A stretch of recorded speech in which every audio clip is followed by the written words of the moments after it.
Dear students, video ക്ലാസ്സിലൂടെ നമ്മൾ discuss ചെയ്യുന്നത് capital ബഡ്ജറ്റിങ്ങിൻ്റെ മോഡേൺ മെത്തേഡായിട്ടുള്ള നെറ്റ് പ്രസൻറ്റ് വാല്യൂ മെത്തേഡ് അഥവാ NPV എന്ന് അറിയപ്പെടുന്ന ഒരു മെത്തേഡാണ്. സോ NPV നമ്മൾ നേരത്തെ EDPയുടെ പ്രോജക്റ്റ് അപ്രൈസിലൊക്കെ പഠിക്കുമ്പോൾ നമ്മൾ പഠിച്ചിട്ടുണ്ടല്ലേ. മോഡേൺ മെത്തേഡും ട്രഡീഷണൽ മെത്തേഡ്സൊക്കെ പഠിച്ചാണ്. അപ്പോൾ ഇവിടെ അതിൻ്റെ തിയറിയും അതുപോലെ തന്നെ പ്രോബ്ലം ഒന്നുകൂടെ നമുക്ക് റിഫ്ലക്റ്റ് ചെയ്ത് നോക്കാം. So net present value method is a modern method of evaluating investment proposals. So this method takes it to consideration time value of money. ഒരു പേ ബാക്ക് മെത്തേഡിലുള്ള ഒരു പ്രധാനപ്പെട്ട ലിമിറ്റേഷൻ നമുക്കറിയാം അല്ലേ, അത് ടൈം വാല്യൂ കൺസിഡർ ചെയ്യുന്നില്ല. ARR method എടുത്തപ്പോഴും അവിടെയുള്ളൊരു limitation എന്താ, ടൈം വാല്യൂ കൺസിഡർ ചെയ്യുന്നില്ല. അതിൽ നിന്ന് വ്യത്യാസമായിട്ട് ഈ മോഡേൺ മെത്തേഡായിട്ടുള്ള NPVയിൽ time value of money consider ചെയ്യുന്നു. Clear? Then it attempts to calculate the return on investment by introducing the factor of clear time element. Clear? ഇത് നമ്മൾ എത്രയാണോ ഒരു ഇൻവെസ്റ്റ്മെൻറ്റ് നമ്മൾ പ്രതീക്ഷിക്കുന്ന റിട്ടേൺ, ക്ലിയർ, അപ്പോൾ ആ റേറ്റ് ഓഫ് റിട്ടേൺ അല്ലെങ്കിൽ നമ്മൾ ഇൻവെസ്റ്റ്മെൻറ്റ് എന്ന് പ്രതീക്ഷിക്കുന്ന റിട്ടേണിനെ ഡിസ്കൗണ്ട് റേറ്റ് ആയിട്ട് എടുത്തുകൊണ്ട്, ക്ലിയർ, അത്രയെങ്കിലും നമുക്ക് കിട്ടണം എന്നുള്ള രീതിയിൽ എടുത്തുകൊണ്ട് ആ രീതിയിലാണ് എന്ത് ചെയ്യുന്നത്, ഇവിടെ പ്രോജക്റ്റിൻ്റെ അല്ലെങ്കിൽ നമ്മൾ ഇൻവെസ്റ്റ്മെൻറ്റ് പ്രപ്പോസലിൻ്റെ അല്ലെങ്കിൽ ഒരു ഓപ്പർച്യൂണിറ്റിയുടെ വിലയിരുത്തൽ നടത്തുന്നത്. ഓക്കെ, സോ ടൈം ഫാക്ടർ ഇവിടെ കൺസിഡർ ചെയ്യുന്നു. Okay, then so it recognise the fact that rupee earned today, clear, is more worthier than a rupee earned tomorrow.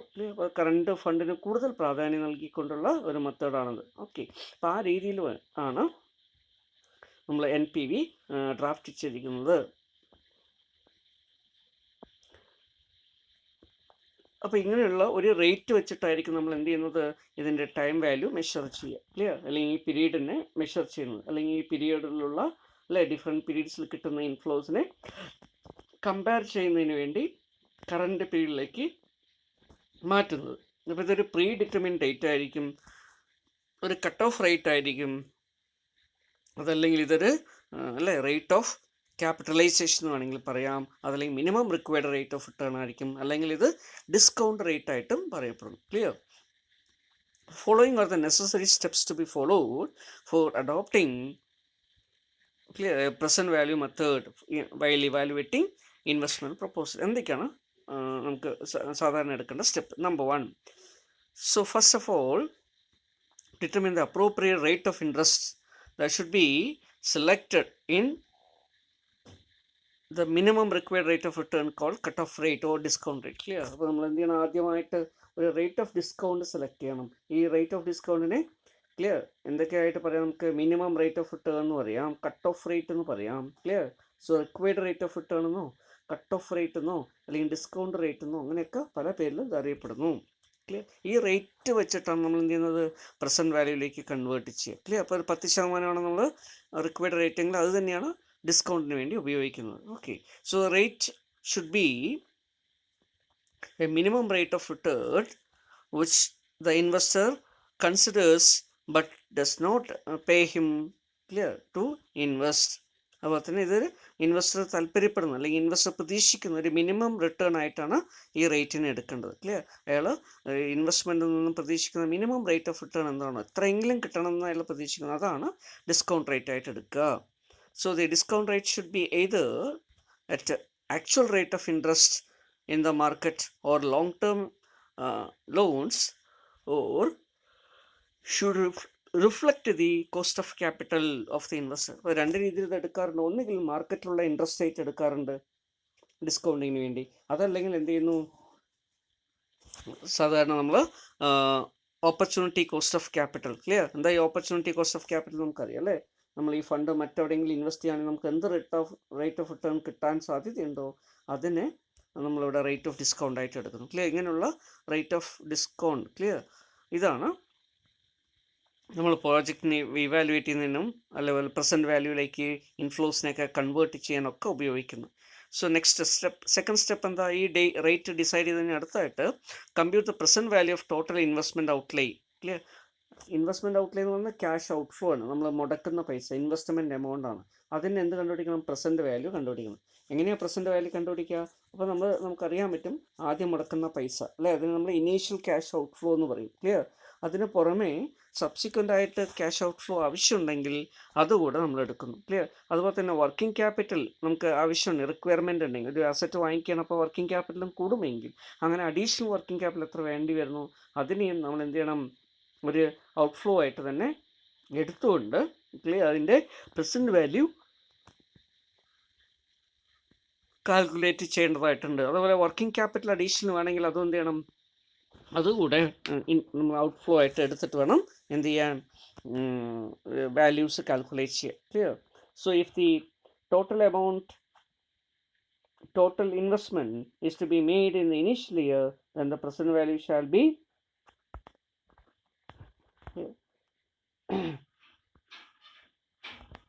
the present value of such clear amount will be treated as a cost of investment. Clear? അപ്പോൾ അതെന്ത് ചെയ്യണം? Cost of investment ആയിട്ട് എടുക്കണം initially ആണെങ്കിൽ. Clear? അപ്പോൾ initial പീരീഡിൽ തന്നെ നമുക്ക് വർക്കിംഗ് ക്യാപിറ്റൽ ആവശ്യമുണ്ടെങ്കിൽ അല്ലേ, സീറോ പീരീഡിൽ തന്നെയുള്ള വർക്കിംഗ് ക്യാപിറ്റൽ റിക്വയർമെൻറ്റിനെ ഇനീഷ്യൽ കോസ്റ്റിനോടൊപ്പം കൂടെ എന്ത് ചെയ്യുന്നു? ആഡ് ചെയ്യുന്നു. ക്ലിയർ? അതുകൂടെ ആഡ് ചെയ്ത് കഴിഞ്ഞാൽ നമുക്ക് എന്ത് കിട്ടും? ടോട്ടൽ ഔട്ട്ഫ്ലോ കിട്ടും. അപ്പോൾ ഈ രീതിയിൽ അത് ചെയ്യുന്നു. ഓക്കെ. ഇനി സപ്പോസ് 2 വർഷം കഴിഞ്ഞിട്ടോ 3 വർഷം കഴിഞ്ഞിട്ടോ 4 വർഷം കഴിഞ്ഞിട്ടാണ് വീണ്ടും വർക്കിംഗ് ക്യാപിറ്റൽ എക്സ്ട്രാ കൂടുന്നതെങ്കിൽ ആ സമയത്ത് ക്ലിയർ ഉള്ള നമ്മൾ ഔട്ട്ഫ്ലോ കാൽക്കുലേറ്റ് ചെയ്യുന്ന സമയത്ത് ആ സമയത്തുള്ള പ്രസൻറ്റ് വാല്യൂയിലേക്ക് അല്ലേ ആ എമൗണ്ടിനെ ഇപ്പോഴത്തെ വാല്യൂയിലേക്ക് മാറ്റിയാൽ, say for example 4th year 4 വർഷം കഴിഞ്ഞിട്ടുള്ള അവസാനം 4ാമത്തെ വർഷത്തിൻ്റെ അവസാനമാണ് we need an additional fund. Clear? അപ്പോൾ എന്ത് ചെയ്യേണ്ടി വരും? 4 വർഷത്തേക്ക് നമ്മുടെ റേറ്റ് ഓഫ് ഡിസ്കൗണ്ട് വെച്ചിട്ട് ഇതിനെ എന്ത് ചെയ്യണം? ഡിസ്കൗണ്ട് ചെയ്ത് പ്രസൻറ്റ് വാല്യൂയിലേക്ക് മാറ്റുക. എന്നിട്ട് അതിന് ഔട്ട്ഫ്ലോ അല്ലെങ്കിൽ ഇൻവെസ്റ്റ്മെൻറ്റിൻ്റെ കറൻറ്റ് എമൗണ്ടിനോടൊപ്പം ആഡ് ചെയ്യുക. അപ്പോൾ നമുക്ക് ടോട്ടൽ ഔട്ട്ഫ്ലോ കിട്ടും. Okay. Number 3, compute the present value of total investment proceeds. Clear? That is cash inflow. Investment നമുക്ക് കിട്ടുന്ന ബെനിഫിറ്റുകളെല്ലാം എന്ത് ചെയ്യുക? പ്രസൻറ്റ് വാല്യൂയിലേക്ക് മാറ്റുക. അപ്പോൾ അതിൽ ക്യാഷ് ഇൻഫ്ലോസ് വരും അല്ലേ. ക്യാഷ് ഇൻഫ്ലോ എന്താണെന്ന് നമുക്കറിയാം അല്ലേ. Profit before depreciation and after tax ആണ്. ക്ലിയർ? ടാക്സിന് ശേഷം ഡിപ്രീസിയേഷന് മുമ്പുള്ള ലാഭം. ക്ലിയർ? അപ്പോൾ അതായത് നെറ്റ് പ്രോഫിറ്റ് കണ്ടുപിടിച്ച ശേഷം ഡിപ്രീസിയേഷൻ ആഡ് ബാക്ക് ചെയ്യുക. അപ്പോൾ അത്തരത്തിലാണ് ക്യാഷ് ഇൻഫ്ലോ കണ്ടുപിടിക്കുക. ആ ക്യാഷ് ഇൻഫ്ലോസിൻ്റെ പ്രസൻറ്റ് വാല്യൂയിലേക്ക് മാറ്റേണ്ടതായിട്ടുണ്ട്. Okay, then calculate the present value of each project by subtracting the present value of cash flows from the present value of the cash outflow. അപ്പോൾ നമ്മൾ total present value of cash inflow കണ്ടുപിടിച്ച ശേഷം എന്ത് ചെയ്യുന്നു? അതിൽ നിന്നും total present value of cash outflow എന്ത് ചെയ്യുന്നു? മൈനസ് ചെയ്യുന്നു. ക്ലിയർ? ഡിഡക്റ്റ് ചെയ്യുന്നു. അങ്ങനെ ചെയ്യുന്ന സമയത്ത് നമുക്ക് കിട്ടുന്ന വാല്യൂവിനെ പറയുന്ന പേരാണ് നെറ്റ് പ്രസൻറ്റ് വാല്യൂ. അതുകൊണ്ടാണ് ഇതിന് NPV എന്ന് പറയുന്നത്. Clear? Net present value. Clear? അതിൽ ആദ്യത്തെ എന്നും പിന്നെ പിയും വിയും. Clear? That is NPV, net present value method. അപ്പോൾ ഇവിടെ എന്ത് ചെയ്യുന്നു? പ്രസൻറ്റ് വാല്യൂ ഓഫ് ഔട്ട്ഫ്ലോസ് എടുക്കുന്നു, പ്രസൻറ്റ് വാല്യൂ ഓഫ് ഇൻഫ്ലോസ് എടുക്കുന്നു, പ്രസൻറ്റ് വാല്യൂ ഓഫ് ഇൻഫ്ലോസിൽ നിന്നും പ്രസൻറ്റ് വാല്യൂ ഓഫ് ഔട്ട്ഫ്ലോസ് കുറയ്ക്കുന്നു. ക്ലിയർ? അപ്പോൾ നമുക്ക് കിട്ടുന്ന വാല്യൂവിനെ പോസിറ്റീവ് ആണോ നെഗറ്റീവ് ആണോ നോക്കിയിട്ട് നമുക്ക് എന്ത് ചെയ്യാൻ പറ്റും? ലാഭമാണോ നഷ്ടമാണോ നോക്കാൻ പറ്റും. Okay.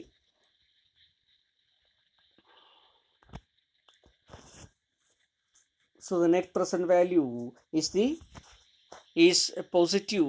Clear? Or 0. If the net present value is positive or 0, clear? When present value of cash inflows are okay.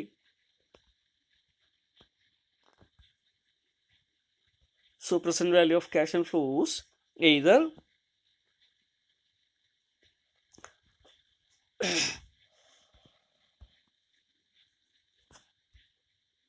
exceeds or equal to the cash inflow present value of the cash outflows, then the proposal may be accepted. അപ്പോൾ inflows കൂടുതലും അല്ലേ outflows കുറയുകയും ചെയ്ത് കഴിഞ്ഞാൽ നമുക്ക് നല്ലതാണ് അല്ലേ.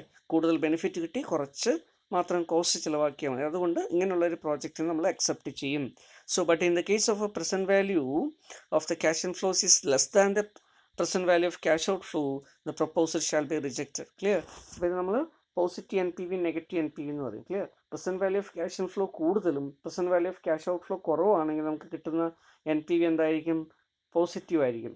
അതല്ല തിരിച്ചാണെങ്കിലോ present value of cash inflows കുറവും present value of cash outflow കൂടുതലാണെങ്കിൽ കിട്ടുന്ന വാല്യൂ നെഗറ്റീവ് ആയിരിക്കും. ക്ലിയർ? അപ്പോൾ നെഗറ്റീവ് ആണെങ്കിൽ നമ്മൾ എന്ത് ചെയ്യണം? റിജക്റ്റ് ചെയ്യണം. ക്ലിയർ? NPV നെഗറ്റീവ് ആണെങ്കിൽ പ്രോജക്റ്റ് റിജക്റ്റ് ചെയ്യും. NPV പോസിറ്റീവ് ആണെങ്കിൽ പ്രോജക്റ്റ് എന്ത് ചെയ്യും?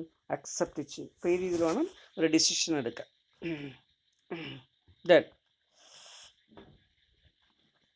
to select mutually exclusive projects, projects should be ranked in order of net present value. Clear? അപ്പോൾ പ്രോജക്റ്റിന് എന്ത് ചെയ്യേണ്ടി വരുന്നു? റാങ്ക് ചെയ്യേണ്ടി വരുന്നു. മ്യൂച്വലി എക്സ്ക്ലൂസീവ് പ്രോജക്റ്റ് ഒക്കെ ആണെങ്കിൽ ഏതെങ്കിലും ഒരു പ്രോജക്റ്റോ 2 പ്രോജക്റ്റ് എടുക്കാൻ പറ്റും. അപ്പോൾ രണ്ടെണ്ണം എടുത്തു കഴിഞ്ഞാൽ ബാക്കിയുള്ളതൊക്കെ റിജക്റ്റ് ആവും. അപ്പോൾ അതുകൊണ്ട് പ്രോജക്റ്റുകളൊക്കെ എന്ത് ചെയ്യണം? നെറ്റ് പ്രസൻറ്റ് വാല്യൂവിൻ്റെ അടിസ്ഥാനത്തിൽ പോസിറ്റീവ് ആയിട്ടുള്ള NPVയുടെ അടിസ്ഥാനത്തിൽ റാങ്കിങ് ചെയ്യണം. Clear? First rank, second rank, third rank. Clear? എന്നിട്ട് എന്ത് ചെയ്യുന്നു? അതനുസരിച്ച് നമ്മൾ എടുക്കുന്നു. ക്ലിയർ? അല്ലെങ്കിൽ പ്രോജക്റ്റിലേക്ക് ഇൻവെസ്റ്റ്മെൻറ്റ് ചെയ്യുന്നു. So first preferences should be given to the project having maximum positive net present value. Clear? അപ്പോൾ അതിനാണ് നമ്മൾ റാങ്ക് 1 ആയിട്ട് കൊടുക്കുക. അപ്പോൾ അതായിരിക്കും ആദ്യം സെലക്ട് ചെയ്യുക. ആ ഓർഡറിൽ വേണം സെലക്ട് ചെയ്യുക. ക്ലിയർ? അല്ലെങ്കിൽ അങ്ങനെയാണ് സെലക്ഷൻ ചെയ്യുക. So the present value of ₹1 due in any number of years can be found out by using the following formula mathematically. Clear? സാധാരണ നമ്മൾ അല്ലേ പ്രസൻറ്റ് വാല്യൂ കാൽക്കുലേറ്റ് ചെയ്യാനുള്ള ഫോമുല എന്താ? That is amount into 1/1 + r⁴n ആണ്. Clear?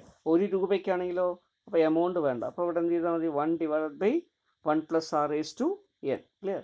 n എന്ന് പറയുന്നത് number of years. Clear? r എന്ന് പറയുന്നത് റേറ്റ് ഓഫ് ഡിസ്കൗണ്ട് അല്ലെങ്കിൽ റേറ്റ് ഓഫ് ഇൻട്രസ്റ്റ്. ഓക്കെ, ഈ രീതിയിൽ വേണം അതെടുക്കാൻ. So present value of all the cash inflows from a number of years is as follows. Clear? ഇവിടെ താഴെ ഒരു ഇല്ലസ്ട്രേഷൻ പോലെ കൊടുത്തിരിക്കുകയാണ്. ക്ലിയർ? ഒരു പ്രോജക്റ്റിൽ നിന്നുള്ള ഇൻഫ്ലോസ് ആണ് ഇവിടെ കൊടുത്തിരിക്കുന്നത്.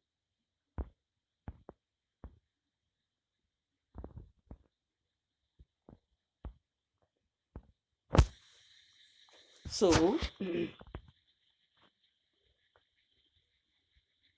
then the number of years is thus found. Clear? ഇപ്പോൾ സാധാരണ ഇതിൽ കുറേയധികം വർഷത്തേക്ക് സീരീസ് ആയിട്ടുള്ള ക്യാഷ് ഫ്ലോ വരികയാണെങ്കിൽ നമ്മൾ പ്രസൻറ്റ് വാല്യൂ കാൽക്കുലേറ്റ് ചെയ്യാൻ വേണ്ടി എന്ത് ചെയ്യും? A1 മീൻസ് ആദ്യത്തെ വർഷം നടത്താം. Amount of first year /1 + r. Clear? /1. അതുപോലെ A2 /1 + r⁴2. A3 /1 + r⁴3. ഇങ്ങനെ ഈ രീതിയിൽ എന്ത് ചെയ്യണം? ഇയറിനനുസരിച്ച് പ്രോഗ്രസ് ചെയ്തുകൊണ്ടിരിക്കണം. Okay,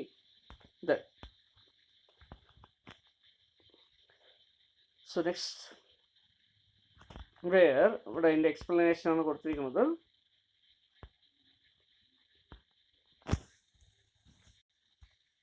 so A1, A2, A3, A4 എന്നൊക്കെ അങ്ങനെ കൊടുത്തിരിക്കുന്നതൊക്കെ എന്താ? ഓരോ വർഷങ്ങളിൽ കിട്ടുന്ന ക്യാഷ് ഇൻഫ്ലോസ് അല്ലെങ്കിൽ പ്രോഫിറ്റ് ആണ്, അല്ലെങ്കിൽ profit after tax but before depreciation ആണ്, അല്ലെങ്കിൽ profit before depreciation but after tax. ആ രീതിയിൽ നമുക്ക് ക്ലിയർ പറയാൻ പറ്റും. അതുപോലെ R എന്ന് പറയുന്നത് ഡിസ്കൗണ്ട് റേറ്റ് ആണ്, 1 എന്ന് പറയുന്നത് കോൺസ്റ്റന്റ് ആണെന്നൊക്കെ അറിയാം അല്ലേ? So calculation 1 + r becomes difficult. Clear? അപ്പോൾ അതുകൊണ്ട് എന്ത് ചെയ്യണം? മാത്തമാറ്റിക്കലി ഇത് കാൽക്കുലേറ്റ് ചെയ്യാൻ ബുദ്ധിമുട്ടായിരിക്കും നമ്പർ ഓഫ് ഇയേഴ്സ് കൂടുമ്പോൾ. അപ്പോൾ എന്ത് ചെയ്യാം? നമുക്ക് ഇതിനു വേണ്ടി ചില ടേബിൾസ് ഓൾറെഡി പ്രിപ്പയർ ചെയ്ത് വെച്ചിട്ടുണ്ട് ₹1 ഉള്ള മാറ്റങ്ങൾ അനുസരിച്ച്. Clear? So we can use that table. Clear? This table is called present value table അല്ലേ? അപ്പോൾ നേരത്തെ നമ്മൾ നോക്കിയതാണ്. അപ്പോൾ ഈ PV ടേബിൾ ഉപയോഗിച്ചുകൊണ്ട് എന്ത് ചെയ്യാൻ പറ്റും? That is present value calculate ചെയ്യാൻ പറ്റും. അല്ലെങ്കിൽ ഒരു പ്രോജക്റ്റ് അക്സെപ്റ്റബിൾ ആണോ റിജക്റ്റബിൾ ആണോ നമുക്ക് തീരുമാനിക്കാൻ പറ്റും. ഒരു ഇല്ലസ്ട്രേഷൻ ഇവിടെ കൊടുത്തിരിക്കുന്നത് ജസ്റ്റ് നോക്കുക. Clear? So present value of ₹1, clear, payable or receivable annuity, okay, of n years.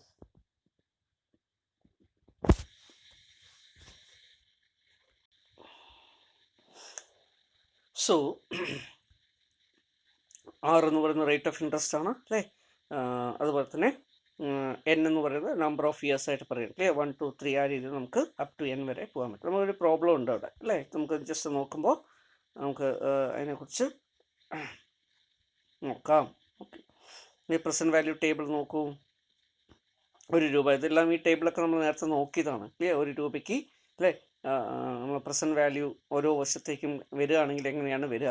അപ്പോൾ അതിൻ്റെ നേരത്തെയൊക്കെ നമ്മൾ പറഞ്ഞു അല്ലേ? ഹൊറിസോണ്ടലും വെർട്ടിക്കലായിട്ട് ഇവിടെ ഇപ്പം കൊടുത്തിരിക്കുന്നത് പെർസെൻറ്റേജ്. ക്ലിയർ? ഇത് n ആണ്. Clear? This is given as n and this is given as r. ചില ടെക്സ്റ്റ് തിരിച്ചായിരിക്കും. R ഈ റോസ് ആയിട്ടും കൊടുത്തിട്ടുണ്ടാകും, കോളമായിട്ട് n കൊടുത്തിട്ടുണ്ടാകും. എനിവേ ഇപ്പോൾ ഇവിടെ നമുക്ക് തന്നിരിക്കുന്നത് ക്ലിയർ ഇതെല്ലാം പെർസെൻറ്റേജ് ആണ് clear 6%. So these are all 6%. These are all n years clear. ഇപ്പോൾ ഒന്നാമത്തെ വർഷം രണ്ടാമത്തെ വർഷം ഇങ്ങനെ 10 വർഷത്തെ ഇവിടെ കൊടുത്തിട്ടുണ്ട് ക്ലിയർ ഡാറ്റ കൊടുത്തിട്ടുണ്ട്. ഓരോ പെർസെൻറ്റേജിനെയാണ് ഇവിടെ കൊടുത്തിരിക്കുന്നത്. ഇവിടെ 1 മുതൽ നമുക്ക് തുടങ്ങാമെങ്കിലും അല്ലേ പ്രധാനമായിട്ടും നമുക്ക് ചിലപ്പോൾ വേണ്ടി വരിക അല്ലേ 8, 10, 12 അങ്ങനെ കുറച്ച് വാല്യൂസിനെ മാത്രമേ കൊടുത്തിട്ടുള്ളൂ ക്ലിയർ. അപ്പോൾ ഓരോന്നിനും ഓരോ റേറ്റിന് നമുക്ക് ഇൻട്രസ്റ്റ് നോക്കുകയാണെങ്കിൽ നമുക്കറിയാം. ഫോർ എക്സാമ്പിൾ 10% വെച്ച് നോക്കുക അല്ലേ. ഒന്നാമത്തെ വർഷം ഒരു വർഷത്തിൻ്റെ അവസാനം 1 രൂപ നമുക്ക് കിട്ടുകയാണെങ്കിൽ അത് ഇപ്പോൾ എത്രയാണ് ഏകദേശം 90 പൈസയ്ക്ക് തുല്യമാണ് ക്ലിയർ. അപ്പോൾ അതുകൊണ്ട് 0.90909 അങ്ങനെയാണ് വരിക.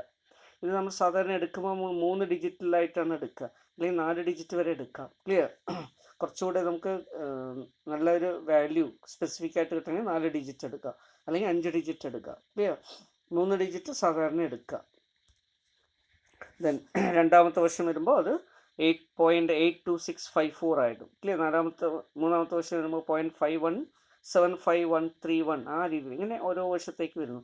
ഇത് തന്നെ റേറ്റ് ഓഫ് ഇൻട്രസ്റ്റ് കൂടുന്നതിനനുസരിച്ച് എന്ത് ചെയ്യുന്നു വ്യത്യാസമുണ്ട് അല്ലേ. ഇവിടെ 90 പൈസ എന്നുള്ളത് ഇവിടെ 89 പൈസയായി ക്ലിയർ. 82 പൈസ എന്നുള്ളത് ഇവിടെ ഉള്ളത് 79. ഇങ്ങനെ റേറ്റ് ഓഫ് ഡിസ്കൗണ്ട് കൂടുന്തോറും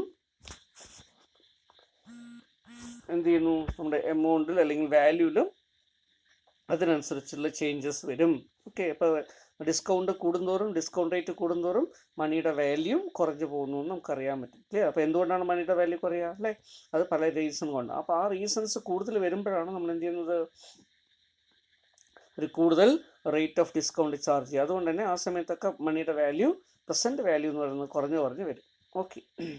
so for more complete set of present value C appendix clear. ഇവിടെ നിങ്ങളുടെ ടെക്സ്റ്റ് ബുക്കിലുള്ള അറ്റാച്ച്മെൻറ്റ്സ് നോക്കിക്കഴിഞ്ഞാൽ നമുക്ക് ഈ ടേബിൾ മുഴുവനായിട്ടുള്ള ടേബിൾ കിട്ടും clear okay.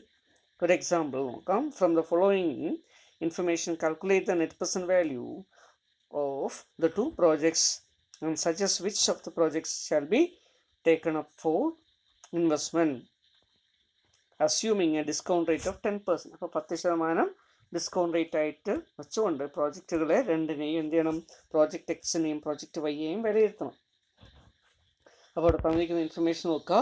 Initial investment is given that is 20,000 and 30,000 clear. Then expected life is given 5 years and 5 years clear. Then scrap value is given 1,000 and 2,000 ഇങ്ങനെയൊക്കെയാണ് basic information. അതുപോലെ തന്നെ cash inflows തന്നിട്ടുണ്ട് clear.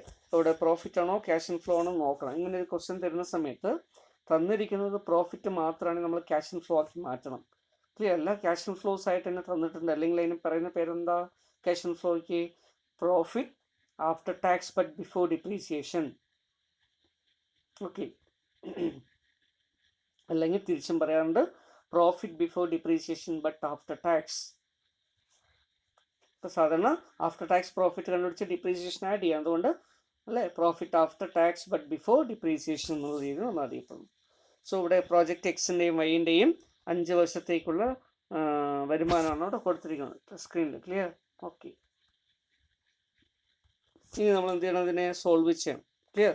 അപ്പോൾ എങ്ങനെയാണ് solve ചെയ്യുക solution. അപ്പോൾ നമ്മൾ എന്ത് ചെയ്തു calculation of net present value എന്ന് എഴുതി ടേബിൾ വരച്ചു ക്ലിയർ. നമുക്ക് കാൽക്കുലേഷൻ എളുപ്പം ടേബിൾ ആയതുകൊണ്ടാണ് ടേബിൾ വരയ്ക്കുന്നത്. അതല്ലെങ്കിൽ ആൽജിബ്രിക്കലി നമുക്ക് ചെയ്യാം. എങ്ങനെയാണ് ആൽജിബ്രിക് ഫോർമുല അനുസരിച്ച് ചെയ്യാൻ നമുക്കറിയാം അല്ലേ.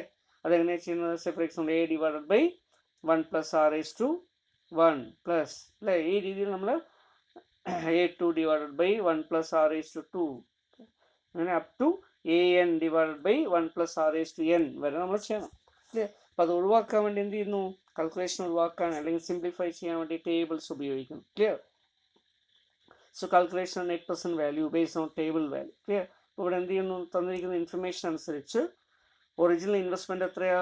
So original investment is given as 20,000 for X and 30,000 for Y clear. Scrap value ഉണ്ട് ക്ലിയർ. സ്ക്രാപ്പ് വാല്യൂ എന്ത് ചെയ്യുന്നു 1000 രൂപയും 2000 രൂപയാണ്. അപ്പോൾ നമ്മളിതിനെ എങ്ങനെയാണ് ട്രീറ്റ്മെൻറ്റ് ചെയ്യുക ഇൻഫ്ലോസ് ഔട്ട്ഫ്ലോസ് ഒക്കെ എടുക്കുമ്പോൾ ഓക്കെ. സോ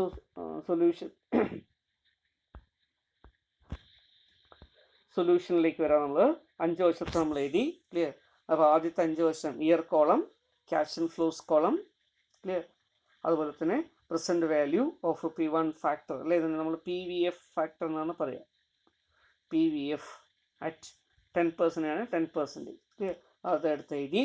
എന്നിട്ട് എന്ത് ചെയ്യണം, അതിനെ എമൗണ്ടിനെ ഈ PVF കൊണ്ട് എന്ത് ചെയ്യണം, മൾട്ടിപ്ലൈ ചെയ്യണം. അപ്പോൾ പ്രസൻറ്റ് വാല്യൂയിലേക്ക് കിട്ടും. ക്ലിയർ. അപ്പോൾ ആദ്യത്തെ വർഷത്തിൻ്റെ അവസാനം, ഒരു വർഷത്തിൻ്റെ അവസാനം 5000 രൂപ അല്ലേ നമുക്ക് കിട്ടുക എന്ന് പറയുമ്പോൾ അത് ഇപ്പോഴത്തെ എത്ര രൂപയ്ക്ക് തുല്യമാണ്? 4525 അല്ലേ, സോറി 4545 ആ എമൗണ്ടിന് തുല്യമാണ്. അപ്പോൾ ഈ രീതിയിൽ ഓരോന്നിനെയും നമ്മൾ കൺവേർട്ട് ചെയ്യണം. ഓക്കെ, ഇങ്ങനെ കൺവേർട്ട് ചെയ്യുമ്പോൾ ഒന്നാമത്തെ, രണ്ടാമത്തെ, മൂന്നാമത്തെ, നാലാമത്തെ, 5. ഇനി 5ാമത്തെ വർഷം വരെ നമുക്ക് ഇവിടെ ഒരു ഇൻഫർമേഷൻ തന്നിട്ടുണ്ട്, scrap value at the end of the year.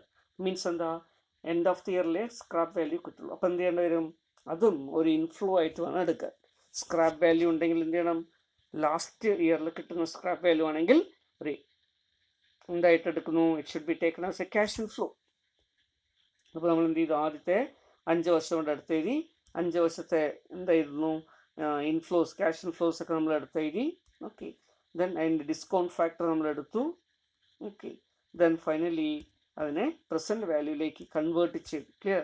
അപ്പോൾ പ്രസൻറ്റ് വാല്യൂയിലേക്ക് കൺവേർട്ട് ചെയ്യാൻ വേണ്ടി നമ്മൾ എന്ത് ചെയ്യുന്നു, ഡിസ്കൗണ്ടിങ് അല്ലേ, അതാണ് ഉപയോഗിച്ചത്. അപ്പോൾ രണ്ടിനെയും തമ്മിൽ മൾട്ടിപ്ലൈ ചെയ്ത് കഴിഞ്ഞാൽ നമുക്ക് ടോട്ടൽ വാല്യൂ കിട്ടും. അപ്പോൾ രണ്ടിനും തമ്മിൽ മൾട്ടിപ്ലൈഡ് വാല്യൂ ആയിട്ട് എന്ത് കണ്ടുപിടിച്ചിരുന്നു, പ്രസൻറ്റ് വാല്യൂ കാൽക്കുലേറ്റ് ചെയ്തു. അങ്ങനെ ഓരോ വർഷത്തെയും കാൽക്കുലേറ്റ് ചെയ്ത് 5 വർഷം വരെ. 5ാമത്തെ വർഷത്തിൽ വീണ്ടും ഒരു ഐറ്റം കൂടെ ഇവിടെ കാണിച്ചിരുന്നത് that is called scrap value. കാരണം എന്താ, ഈ സ്ക്രാപ്പ് 5 വർഷം കഴിഞ്ഞ് അസറ്റ് ഡിസ്പോസിന് കിട്ടുന്ന വിലയാണ് അല്ലേ. അപ്പോൾ നമുക്ക് ഇൻഫ്ലോ പോലെയാണ് വരിക. അത് 1000 രൂപയുണ്ട്. അപ്പോൾ അത് എഴുതി, അതിൻ്റെ PVF എഴുതി, അതുപോലെ തന്നെ പ്രസൻറ്റ് വാല്യൂ കാൽക്കുലേറ്റ് ചെയ്യും. ഇതോടുകൂടി total present value of cash inflow ആയി. ക്ലിയർ. ഇനി ഇനീഷ്യൽ ഇൻവെസ്റ്റ്മെൻറ്റ് എന്ന് പറയുന്നത് ആദ്യം നടത്തുന്ന ഇൻവെസ്റ്റ്മെൻ്റ് ആണ്, 0 പീരീഡിലുള്ള ഇൻവെസ്റ്റ്മെൻ്റ് ആണ് അല്ലേ. അപ്പോൾ അതിന് വീണ്ടും എന്ത് വേണമെന്നില്ല, പ്രസൻറ്റ് വാല്യൂ കാൽക്കുലേറ്റ് ചെയ്യണമെന്നില്ല. കാരണം എന്താ, ഒറ്റ ഐറ്റമേ ഉള്ളൂ, അത് ഇനീഷ്യൽ ക്യാപിറ്റൽ മാത്രമാണെങ്കിൽ there is no requirement of reframing capital. Clear. അതല്ല എങ്കിൽ എന്ത് ചെയ്യണം, ക്യാപിറ്റലിന് സോ ഇനീഷ്യൽ ഇൻവെസ്റ്റ്മെൻറ്റിനോടൊപ്പം, ഇനീഷ്യൽ ക്യാപിറ്റലിനോടൊപ്പം സബ്സിക്വൻ്റ് ആയിട്ടുള്ള അഡീഷണൽ ആയിട്ടുള്ള ക്യാപിറ്റൽ ഉണ്ട് എങ്കിൽ, ക്ലിയർ, അങ്ങനെ വരുന്ന സമയത്ത് നമ്മൾ എന്ത് ചെയ്യേണ്ടി വരും, അതിനെ ഔട്ട്ഫ്ലോ ആയിട്ട് എടുക്കണം അല്ലേ. അപ്പോൾ അതുകൊണ്ട് എന്ത് ചെയ്യേണ്ടി വരുന്നു, അപ്പോൾ അതിൻ്റെ പ്രസൻറ്റ് വാല്യൂ നമ്മൾ കാൽക്കുലേറ്റ് ചെയ്യേണ്ടതായിട്ട് വരുന്നു. അതുപോലെ തന്നെ അഡീഷണൽ വർക്കിംഗ് ക്യാപിറ്റൽ റിക്വയർമെൻറ്റ് ഉണ്ടെങ്കിൽ, ക്ലിയർ, അതും നമ്മൾ എന്ത് ചെയ്യേണ്ടി വരും, ഇനീഷ്യലി ആണെങ്കിൽ ഇനീഷ്യൽ എമൗണ്ട് ആയിട്ട് തന്നെ നമുക്ക് എടുക്കാമായിരുന്നു. ക്ലിയർ. ജസ്റ്റ് ഇനീഷ്യൽ എമൗണ്ടിനോടൊപ്പം അഡീഷണൽ വർക്കിംഗ് ക്യാപിറ്റലിലൂടെ ഇനീഷ്യൽ കോസ്റ്റിനോടൊപ്പം ആഡ് ചെയ്താൽ മതി. പക്ഷെ അതല്ല, ഇടയിൽ വെച്ചിട്ടാണ് അഡീഷണൽ വർക്കിംഗ് ക്യാപിറ്റൽ അല്ലെങ്കിൽ അഡീഷണൽ ക്യാപിറ്റൽ കൊണ്ടുവരുന്നതെങ്കിൽ, ഔട്ട്ഫ്ലോ വേണ്ടി വരുന്നതെങ്കിൽ, ക്ലിയർ, ഇത്തരത്തിലുള്ള ക്യാപിറ്റലും എന്തായിട്ട് എടുക്കണം, നമുക്കിവിടെ ഔട്ട്ഫ്ലോ ആയിട്ട് എടുക്കണം. പക്ഷേ അതിനെ ഡിസ്കൗണ്ടിങ് ചെയ്യുമ്പോൾ ഏത് വർഷത്തിലാണോ അത് കൊണ്ടുവരുന്നത് ആ പീരീഡ് ആയിരിക്കണം എടുക്കേണ്ടത്. ക്ലിയർ. അപ്പോൾ ഇങ്ങനെയാണ് എടുക്കുക. നമ്മൾ എന്നിട്ട് എന്ത് ചെയ്യും, നമ്മൾ present value of cash inflows ആദ്യം എടുത്തെഴുതും. Clear. Then present value of cash outflow അല്ലെങ്കിൽ ഇനീഷ്യൽ ഇൻവെസ്റ്റ്മെൻറ്റ് ഉണ്ടെങ്കിൽ അത് എടുത്തെഴുതും. അപ്പോൾ അതിൻ്റെ ഡിഫറൻസ് കിട്ടും. വാട്ട്സ് എ ഡിഫറൻസ്, ഈ ഡിഫറൻസ് എന്ന് പറയുന്നത്, ക്ലിയർ, ഇതിന് നമ്മൾ പറയുന്ന പേരാണ് net present value. Clear. So net present value വരും. നെറ്റ് പ്രസൻറ്റ് വാല്യൂ എങ്ങനെ കണ്ടുപിടിക്കപ്പോൾ, അതുകൊണ്ട് NPV equal to, clear, PV of cash inflow minus PV of cash outflow. Clear. അപ്പോൾ ഇൻഫ്ലോസിൻ്റെ PV കണ്ടുപിടിച്ച് അതിൽ നിന്നും ഔട്ട്ഫ്ലോസിൻ്റെ PV എന്ത് ചെയ്യുക, മൈനസ് ചെയ്യുക. അപ്പോൾ കിട്ടുന്നതായിരിക്കും നമുക്ക് പ്രസൻറ്റ് വാല്യൂ. ഇപ്പോൾ ഒരു പ്രോബ്ലം നമ്മൾ നോക്കിയതിൽ സ്ക്രാപ്പ് വാല്യൂ ഉണ്ടായിരുന്നു. സ്ക്രാപ്പ് വാല്യൂ സാധാരണ എന്ത് ചെയ്യുന്നു, at the end of the year ആണ് കിട്ടുക അല്ലേ. ഇവിടെ കിട്ടിയിരിക്കുന്നത് എൻഡ് ഓഫ് ദി ഇയർ ആണ്. അപ്പോൾ ഈ കിട്ടിയിരിക്കുന്ന എമൗണ്ട് എന്ത് ചെയ്യണം, നമ്മൾ ഇൻഫ്ലോ ആയിട്ട് ട്രീറ്റ് ചെയ്യണം. ക്ലിയർ. 5ാമത്തെ വർഷത്തിൽ ടെർമിനൽ ഇയേഴ്സിൽ ഇൻഫ്ലോ ആയിട്ട് ട്രീറ്റ് ചെയ്യണം. ക്ലിയർ. സോ അങ്ങനെ വരുമ്പോൾ 5ാമത്തെ വർഷം ആയതുകൊണ്ട് അതിൻ്റെ ഫാക്ടർ എടുത്ത് എഴുതി, ദെൻ മൾട്ടിപ്ലൈ ചെയ്യുമ്പോൾ എമൗണ്ട് കിട്ടും. ഈ രീതിയിൽ പ്രസൻറ്റ് വാല്യൂയിലേക്ക് രണ്ടിനെയും, ഇൻഫ്ലോസിനെയും ഔട്ട്ഫ്ലോസിനെയും കൊണ്ടുപോയ ശേഷം, ക്ലിയർ, എന്നിട്ട് അതിൻ്റെ ഡിഫറൻസ് എടുക്കുമ്പോൾ നമുക്ക് കിട്ടുന്ന വാല്യൂനെയാണെന്ന് പറയുന്നത് NPV, net present value. Okay. So net present value equal to present value of cash inflow minus present value of cash outflow. Clear. ഇത് നെറ്റ് പ്രസൻറ്റ് അല്ലെങ്കിൽ നെറ്റ് പ്രസൻറ്റ് വാല്യൂ നമ്മൾ കാൽക്കുലേറ്റ് ചെയ്യുമ്പോൾ കുറച്ചുകൂടെ പേ ബാക്ക് മെത്തേഡിനേക്കാളും കുറച്ചുകൂടെ superior ആയിട്ടുള്ള, modern ആയിട്ടുള്ള ഒരു മെത്തേഡായിട്ട് നമുക്ക് കാൽക്കുലേറ്റ് ചെയ്യാൻ പറ്റും.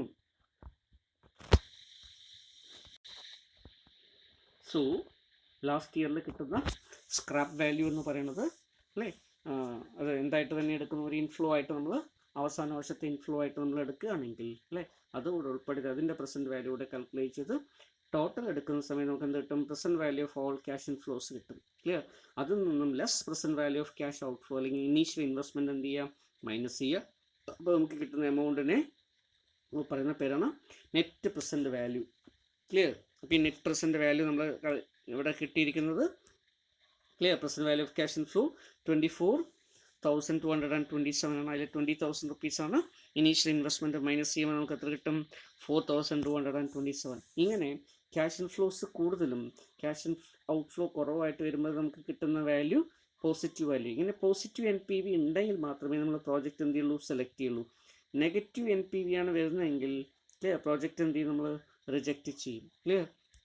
ഇങ്ങനെയാണ് സെലക്ഷൻ ക്രൈറ്റീരിയ. ഇനി ഒരു മ്യൂച്വലി എക്സ്ക്ലൂസീവ് പ്രോജക്ട്സ് ഉണ്ടെന്ന് വിചാരിക്കൂ അല്ലേ. ഒരു പ്രോജക്റ്റിൻ്റെ സെലക്ഷൻ മറ്റുള്ള പ്രോജക്ട്സിനെ ഓട്ടോമാറ്റിക്കലി റിജക്റ്റ് ചെയ്യപ്പെടുന്ന കുറേയധികം പ്രോജക്റ്റ് ആൾട്ടർനേറ്റീവ് ഉണ്ട്, മൾട്ടിപ്പിൾ പ്രോജക്റ്റ് ഉണ്ടെന്ന് വിചാരിക്കുക. അങ്ങനെയുള്ള സമയത്ത് നമ്മൾ എന്ത് ചെയ്യേണ്ടി വരും?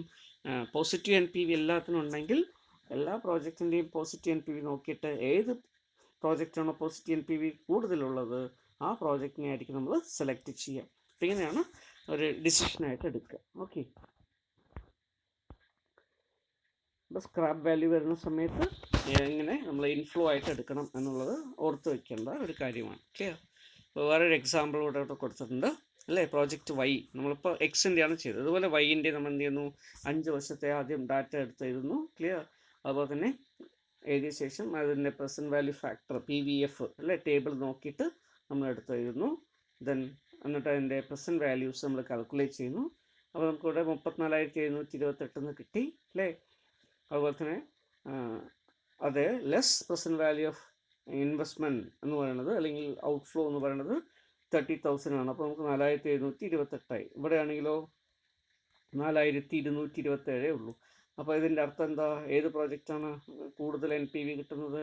4,728 കിട്ടുന്ന പ്രോജക്റ്റാണ്. അപ്പോൾ നമ്മൾ എന്ത് ചെയ്യുന്നു? Project Y is higher than the അല്ലേ the net present value of project Y is clear higher than the project X, and that means project Y should be selected. Clear? Project Y നമുക്ക് investment ചെയ്യാം, അത് select ചെയ്യാം. Clear? ഇവിടെ amount വ്യത്യാസമുണ്ട്. ഒന്നിൽ investment 20,000 ആണ്, project Y ആണെങ്കിൽ investment 30,000 വേണം. ക്ലിയർ? എങ്കിലും നമ്മുടെ പ്രോജക്റ്റ് NPV അനുസരിച്ചിട്ടുള്ള ഡിസിഷൻ ക്രൈറ്റീരിയ എന്ന് പറയുന്നത് എന്താ?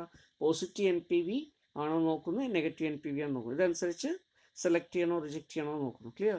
പോസിറ്റീവ് NPV തന്നെ ആണെങ്കിൽ തന്നെ എന്ത് ചെയ്യുന്നു? അതിൽ അത് ഏറ്റവും ഹയസ്റ്റ് പോസിറ്റീവ് NPV നോക്കുന്നത്. ഇവിടെ എമൗണ്ട് ഓഫ് ഇൻവെസ്റ്റ്മെൻറ്റ് കൺസിഡർ ചെയ്യാറില്ല. ക്ലിയർ? അതൊരു ലിമിറ്റേഷനാണ്. അത് പിന്നീട് നമുക്ക് നോക്കുമ്പോൾ മനസ്സിലാക്കാൻ പറ്റും. Clear?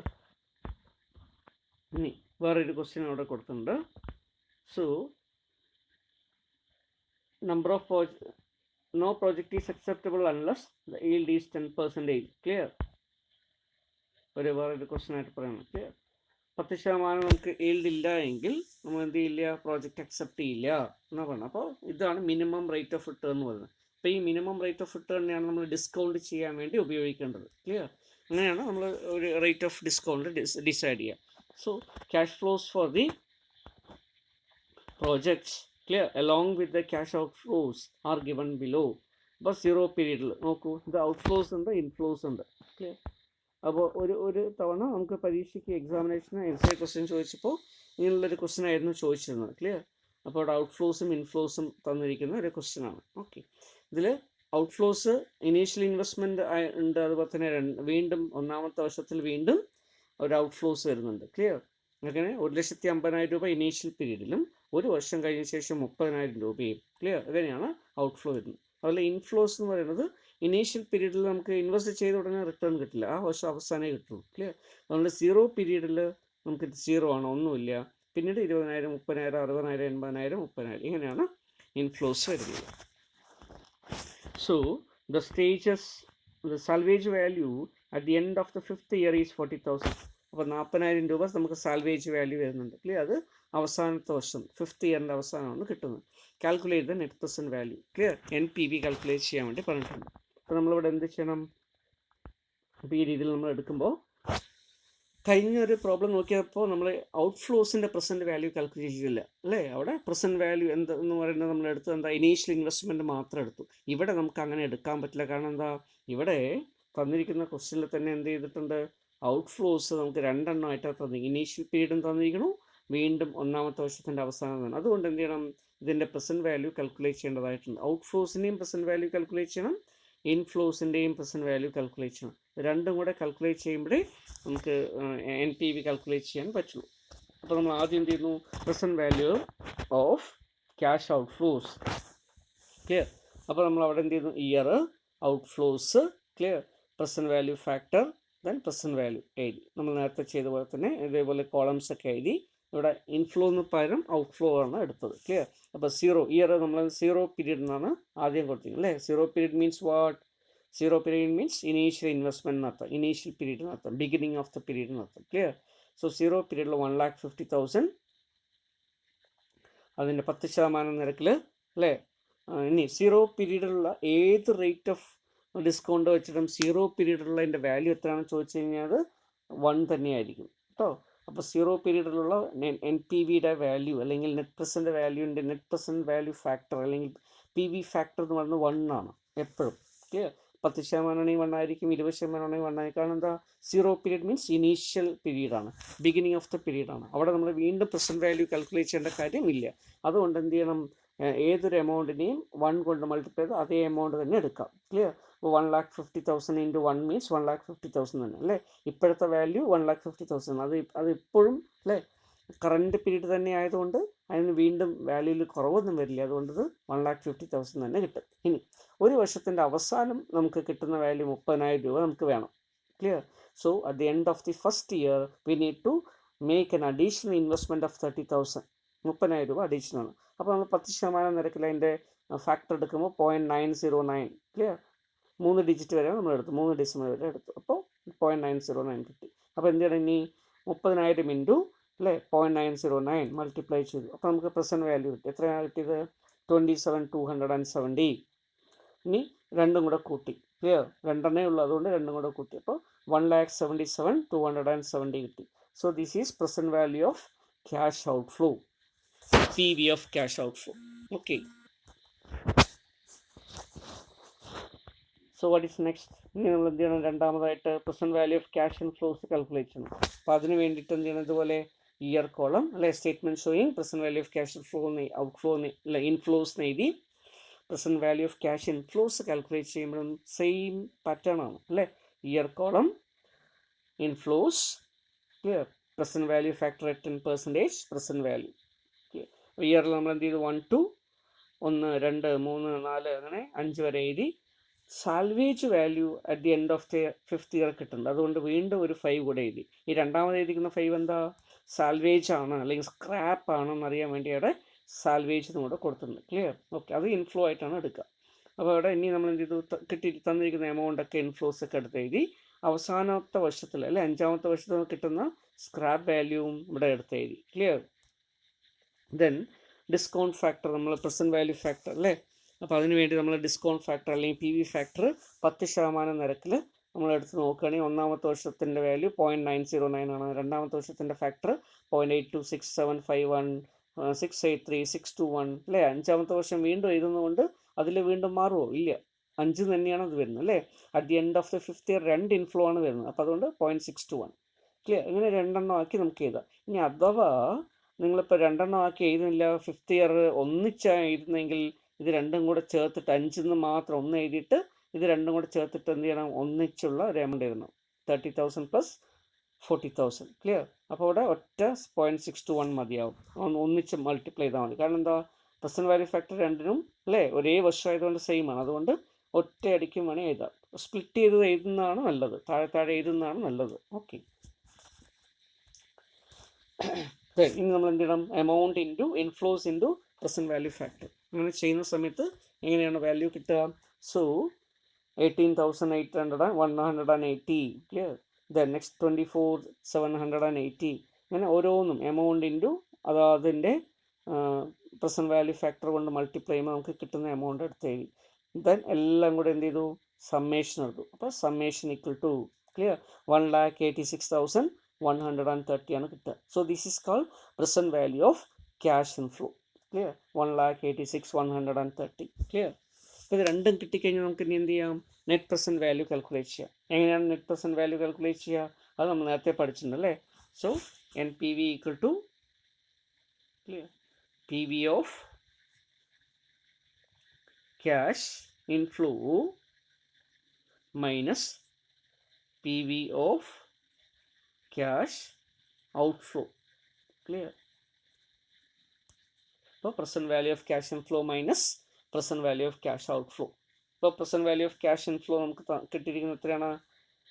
So we have got it as 1,86,000.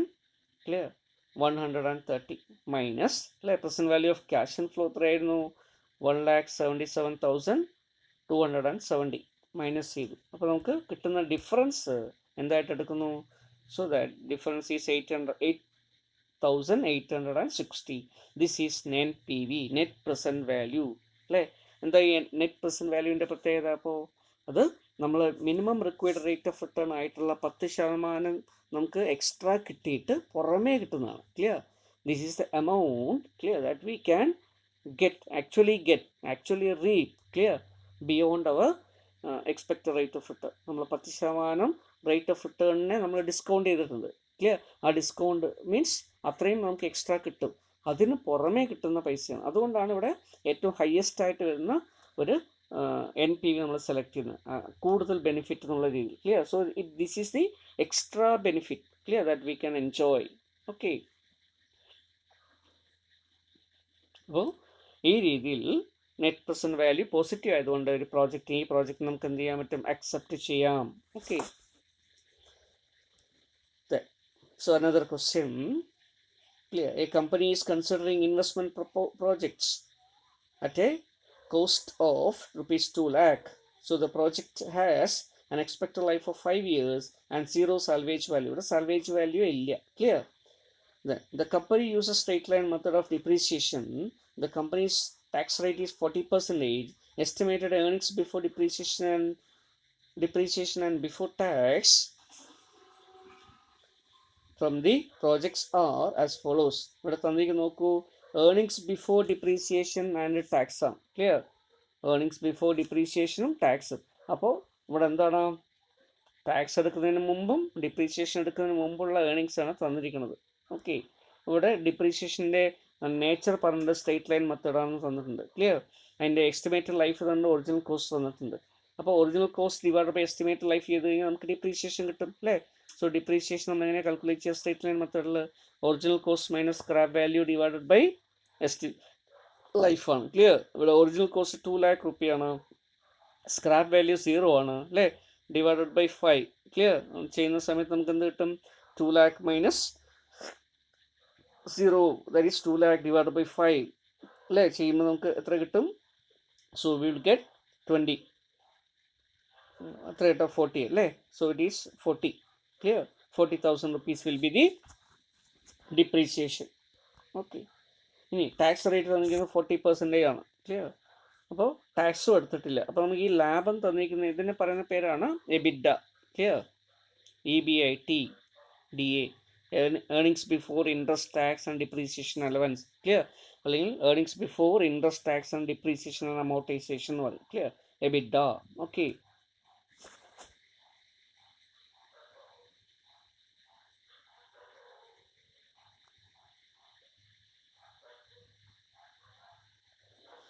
So year 1 to 5 തന്നിട്ടുണ്ട്, നിങ്ങൾ സ്ക്രീനിൽ കാണുന്നുണ്ട്. ക്ലിയർ? ദെൻ ഏർണിങ്സ് ബിഫോർ തന്നിട്ടുണ്ട്, ഓരോ വർഷത്തെയും തന്നിട്ടുണ്ട്. ക്ലിയർ? ദെൻ നമുക്ക് പ്രസൻറ്റ് വാല്യൂ ഫാക്ടർ നമ്മൾ ഇനി ടേബിൾ നോക്കി കാൽക്കുലേറ്റ് ചെയ്യേണ്ട കാര്യമില്ല, ഇവിടെ തന്നെ തന്നിട്ടുണ്ട്. ക്ലിയർ? 10% നിരക്കിൽ. So 10% the required rate of return, discount rate. Clear? അതിൻ്റെ റേറ്റും തന്നിട്ടുണ്ട്. അപ്പോൾ നമ്മളടുത്ത് എന്താ കാൽക്കുലേറ്റ് ചെയ്യാൻ പറഞ്ഞിരിക്കുന്നത്? So you are required to calculate the present value at 10% and advise the company അല്ലേ ഈ പ്രോജക്റ്റിൽ ഇൻവെസ്റ്റ് ചെയ്യണോ വേണ്ടയോ എന്ന് അഡ്വൈസ് ചെയ്യാനാണ് പറഞ്ഞിരിക്കുന്നത്. അപ്പോൾ നമ്മൾ എന്ത് ചെയ്യണം? ആദ്യം ഹിയർ ലിസൺ പ്ലീസ്. ക്ലിയർ? ഇവിടെ തന്നിരിക്കുന്നത് പ്രോഫിറ്റ് ആണ്, എന്തല്ല ക്യാഷ് ഇൻഫ്ലോസ് അല്ല. ക്ലിയർ? നമുക്കറിയാൻ പറ്റും ARR മെത്തേഡ് ഒഴിച്ച് ബാക്കിയുള്ള എല്ലാ മെത്തേഡിലും നമുക്ക് എന്ത് വേണം? ക്യാഷ് ഇൻഫ്ലോസ് വേണം. ക്ലിയർ? അപ്പോൾ ക്യാഷ് ഇൻഫ്ലോസ് തന്നിട്ടില്ലെങ്കിൽ ക്യാഷ് ഇൻഫ്ലോസ് കാൽക്കുലേറ്റ് ചെയ്യണം. അതെങ്ങനെയാണ് ക്യാഷ് ഇൻഫ്ലോസ് കാൽക്കുലേറ്റ് ചെയ്യുക? അപ്പോൾ പ്രോഫിറ്റിന് നമ്മൾ എന്ത് ചെയ്യണം? ആദ്യം തന്നിരിക്കുന്ന പ്രോഫിറ്റിനെ അല്ലേ നെറ്റ് പ്രോഫിറ്റ് ആക്കി ആദ്യം മാറ്റണം. ക്ലിയർ? നെറ്റ് പ്രോഫിറ്റ് എന്ന് പറഞ്ഞാൽ എന്താ? ഏർണിങ്സ് ആഫ്റ്റർ ടാക്സ് CAT അല്ലെങ്കിൽ profit after tax PAT. Clear? Tax കഴിച്ചിട്ടുള്ള ലാഭം എത്രയാണെന്ന് കണ്ടുപിടിക്കണം. അതിനോടൊപ്പം എന്ത് ചെയ്യണം? പ്ലസ് ഡിപ്രീസിയേഷൻ ആഡ് ബാക്ക് ചെയ്യണം. ക്ലിയർ? അപ്പോഴേ നമുക്ക് എന്ത് കിട്ടുള്ളൂ? ക്യാഷ് ഇൻഫ്ലോ കിട്ടുള്ളൂ. അപ്പോൾ cash inflow is equal to net profit plus depreciation ആണ്. ക്ലിയർ? അങ്ങനെയാണെങ്കിൽ എന്ത് ചെയ്യണം? തന്നിരിക്കുന്ന പ്രോഫിറ്റ് ഇവിടെ തന്നിരിക്കുന്നത് എന്താ? EBITDA ആണ് അല്ലേ? EBITDA എന്ന് പറഞ്ഞാൽ എന്താ? ഡിപ്രീസിയേഷൻ, അലവൻസും ഇൻട്രസ്റ്റും ടാക്സിനും ഒക്കെ മുമ്പുള്ളതാണ്. അപ്പോൾ ഇതിന് എന്ത് ചെയ്യണം? ഡിപ്രീസിയേഷൻ ആദ്യം കാൽക്കുലേറ്റ് ചെയ്യണം അല്ലേ? എന്നിട്ട് അതിനെ മൈനസ് ചെയ്യണം. അപ്പോൾ ദിസ് EBITDA മൈനസ് ഡിപ്രീസിയേഷൻ ചെയ്യണം. അപ്പോൾ നമുക്ക് എന്ത് കിട്ടും? ഈ EBIT കിട്ടും. EBIT എന്ന് പറയും, earnings before interest and tax. Clear? ഈ earnings before interest and tax കിട്ടിക്കഴിഞ്ഞാൽ അടുത്തതായിട്ട് എന്ത് ചെയ്യണം? അതിൽ നിന്ന് ഇൻട്രസ്റ്റ് ഉണ്ടെങ്കിൽ കുറയ്ക്കണം. ഇവിടെ ഇൻട്രസ്റ്റിനെ കുറിച്ചൊന്നും പറഞ്ഞിട്ടില്ല. സോ ദാറ്റ് നമുക്ക് എന്ത് റെഡ്യൂസ് ചെയ്യാം? ടാക്സ് മാത്രം കുറച്ചാൽ മതി. Clear? At the rate of 40% tax കണ്ടുപിടിക്കുക. ക്ലിയർ? അതെന്ത് ചെയ്യുക? മൈനസ് ചെയ്യുക. അപ്പോൾ നമുക്ക് എന്ത് കിട്ടും? EAT, ഏർണിങ്സ് ആഫ്റ്റർ ടാക്സ് അല്ലെങ്കിൽ പ്രോഫിറ്റ് ആഫ്റ്റർ ടാക്സ് കിട്ടും. ക്ലിയർ? എന്നിട്ട് ക്യാഷ് ഇൻഫ്ലോ കാൽക്കുലേറ്റ് ചെയ്യാൻ എന്ത് ചെയ്താൽ മതി? EAT പ്ലസ് ഡിപ്രീസിയേഷൻ ചെയ്താൽ മതി. ക്ലിയർ? അപ്പോൾ ഈ രീതിയിലാണ് ചെയ്യുന്നത്. അപ്പോൾ ഇതിൻ്റെ ഒരു ടേബിളാണ് ഇവിടെ കൊടുത്തിരിക്കുന്നത്. Clear? So calculation of cash inflow. ഇപ്പോൾ ഇങ്ങനൊരു ക്വസ്റ്റ്യൻ വന്നു കഴിഞ്ഞാൽ ആദ്യം നമ്മൾ ചെയ്യേണ്ടത് എന്താ? ക്യാഷ് ഇൻഫ്ലോ ആദ്യം കാൽക്കുലേറ്റ് ചെയ്യുക. പിന്നീട് ഈ ക്യാഷ് ഇൻഫ്ലോസ് വെച്ചിട്ട് എന്ത് ചെയ്താൽ മതി? പ്രസൻറ്റ് വാല്യൂ കാൽക്കുലേറ്റ് ചെയ്യണം. ക്ലിയർ? അപ്പോൾ ആദ്യം ക്യാഷ് ഇൻഫ്ലോസ് കാൽക്കുലേറ്റ് ചെയ്യണം. അപ്പോൾ നമ്മൾ ക്യാഷ് ഇൻഫ്ലോ കാൽക്കുലേറ്റ് ചെയ്യാൻ വേണ്ടി ഇവിടെ സ്റ്റേബിളായിട്ട് തന്നെയാണ് ചെയ്തിരിക്കുന്നത്. ക്ലിയർ? അതാണ് ഏറ്റവും എളുപ്പം കേട്ടോ. അപ്പോൾ നിങ്ങൾ പരീക്ഷ പോയിന്റ് ഓഫ് വ്യൂവിൽ നിങ്ങൾ ചെയ്യുമ്പോൾ ഇതുപോലെ ടേബിളാക്കി ചെയ്യുക. ക്ലിയർ? ഇവിടെ എന്തൊക്കെ കോളം വേണം നമുക്ക്? ഇയർ കോളം അല്ലേ? EBIT നമ്മളിവിടെ തന്നിരിക്കുന്ന EBITDA. Clear? That is earnings before depreciation and before tax. Okay, അതിന് ഇതേപോലെ തന്നെ എഴുതുക, അല്ലെങ്കിൽ EBITDA എന്ന് എഴുതിയാലും മതി. ദെൻ ഡിപ്രീസിയേഷൻ നമ്മൾ കാൽക്കുലേറ്റ് ചെയ്ത് എഴുതുന്നു അല്ലേ? എന്നിട്ട് എന്ത് ചെയ്യുന്നു? ഓരോ വർഷത്തെയും അല്ലേ നമ്മൾ EBITDAയിൽ നിന്ന് എന്ത് ചെയ്യുന്നു? ഡിപ്രീസിയേഷൻ കുറയ്ക്കുന്നു. ക്ലിയർ? അപ്പോൾ എന്ത് കിട്ടും നമുക്ക്?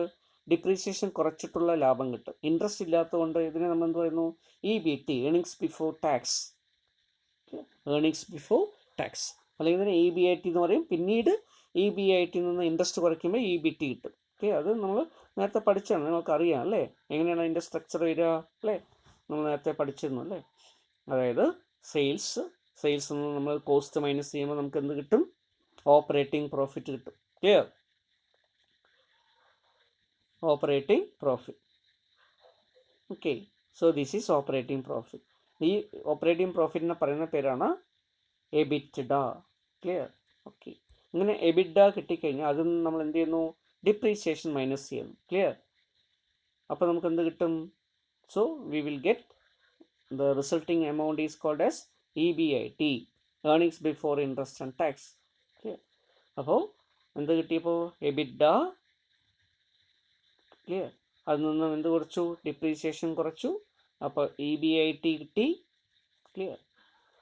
അതിൽ നിന്ന് എന്ത് കുറയ്ക്കും? നമ്മൾ ഇൻട്രസ്റ്റ് ഉണ്ടെങ്കിൽ ഇൻട്രസ്റ്റ് കുറയ്ക്കും. ക്ലിയർ? അപ്പോൾ നമുക്ക് എന്ത് കിട്ടും? EBT കിട്ടും. ക്ലിയർ? EBT നിന്ന് വീണ്ടും എന്ത് കുറയ്ക്കും? ടാക്സ് കുറയ്ക്കും. ക്ലിയർ? അപ്പോൾ നമുക്ക് എന്ത് കിട്ടും? EAT കിട്ടും. ക്ലിയർ? ഇങ്ങനെയാണ് വരുന്നത്. EAT is the last figure. That is EAT is also called as net profit.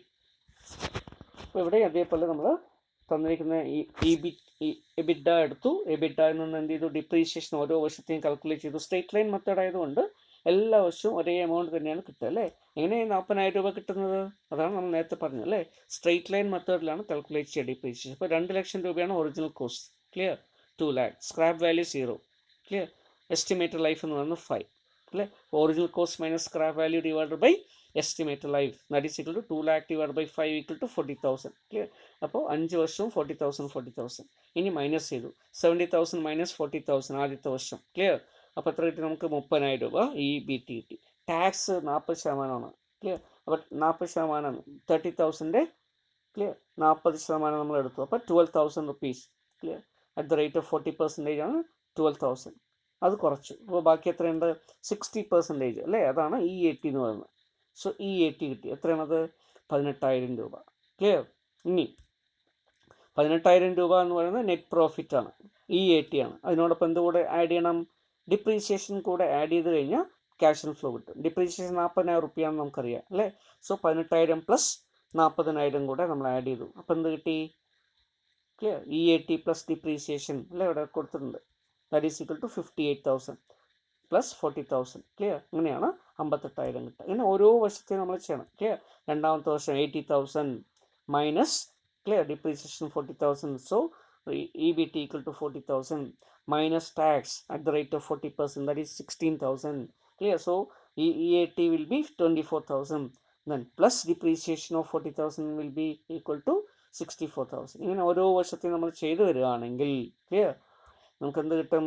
Cash inflow കിട്ടും. ക്ലിയർ, ഇതിനെയാണ് നമ്മൾ എന്ത് പറയുക? Cash inflow. എങ്ങനെയാണ് ക്യാഷ് ഇൻഫ്ലോ കാൽക്കുലേറ്റ് ചെയ്തത്? ഏർണിങ്സ് അല്ലേ, ആഫ്റ്റർ ടാക്സ് പ്ലസ് ഡിപ്രീസിയേഷൻ അല്ലേ. ഇതിന് നമ്മൾ എന്ത് പറയുന്നു? Profit after tax but before depreciation, അല്ലെങ്കിൽ profit before depreciation but after tax. Clear, അപ്പോൾ ഇതിനെ ക്യാഷ് ഇൻഫ്ലോസ് എന്ന് പറയാം. അപ്പോൾ ക്യാഷ് ഇൻഫ്ലോസ് വരെ നമ്മൾ ചെയ്തു. ഈ ക്യാഷ് ഇൻഫ്ലോസ് ആദ്യം കാൽക്കുലേറ്റ് ചെയ്തതിന് ശേഷം അടുത്തൊരു ടേബിളായിട്ട് നമ്മൾ എന്ത് ചെയ്യുന്നു? Statement showing net present value NPV എന്ന് എഴുതി അല്ലേ. ഇതേപോലെ നമ്മൾ പഴയ കോളം തന്നെ എടുക്കണം. എന്തൊക്കെയാണ്? Year column, cash inflow column, present value factor, then present value. Clear, then same നമ്മൾ സാധാരണ ചെയ്യുന്ന പോലെ ഓരോ വർഷത്തെയും 5 വർഷത്തെ ഇയർ എഴുതി, 5 വർഷത്തെയും ക്യാഷ് ഇൻഫ്ലോ. ഈ ക്യാഷ് ഇൻഫ്ലോ എവിടെ നിന്നാണ് കിട്ടിയത്? നമ്മളിപ്പം കാൽക്കുലേറ്റ് ചെയ്ത എമൗണ്ട്. ക്ലിയർ, ഇവിടെ നമ്മൾ എടുത്തിരിക്കുന്ന എമൗണ്ട് തന്നെയാണ് ഇവിടെ എടുത്ത് എഴുതുന്നത്. Okay, this will be brought here. Okay, അപ്പോൾ ഇതിനെയൊക്കെ എന്ത് ചെയ്യുന്നു? ഈ എമൗണ്ട് മുഴുവൻ എടുത്തിട്ട് ഇവിടേക്ക് എഴുതി. ക്ലിയർ, 5 വർഷത്തെ എഴുതി. എന്നിട്ട് നമ്മൾ എന്ത് ചെയ്തു? പ്രസൻറ്റ് വാല്യൂ ഫാക്ടർ നമ്മൾ പ്രോബ്ലത്തിൽ തന്നിട്ട് അതിനൊക്കെ എടുത്ത് എഴുതി ഓരോ വർഷത്തെയും. എന്നിട്ട് എന്ത് ചെയ്തു? ഓരോന്നിൻ്റെയും വർഷത്തെ അതാത് പ്രസൻറ്റ് വാല്യൂ ഫാക്ടർ കൊണ്ട് അതാത് ക്യാഷ് ഇൻഫ്ലോസിനെ മൾട്ടിപ്ലൈ ചെയ്തു. അപ്പോൾ നമുക്ക് കിട്ടുന്ന എമൗണ്ടൊക്കെ ഇവിടെ എടുത്ത് എഴുതി. ക്ലിയർ, ഇത് എഴുതി കഴിഞ്ഞ് കഴിഞ്ഞാൽ അതിൻ്റെ ടോട്ടൽ എടുക്കുമ്പോൾ നമുക്ക് എന്ത് കിട്ടും?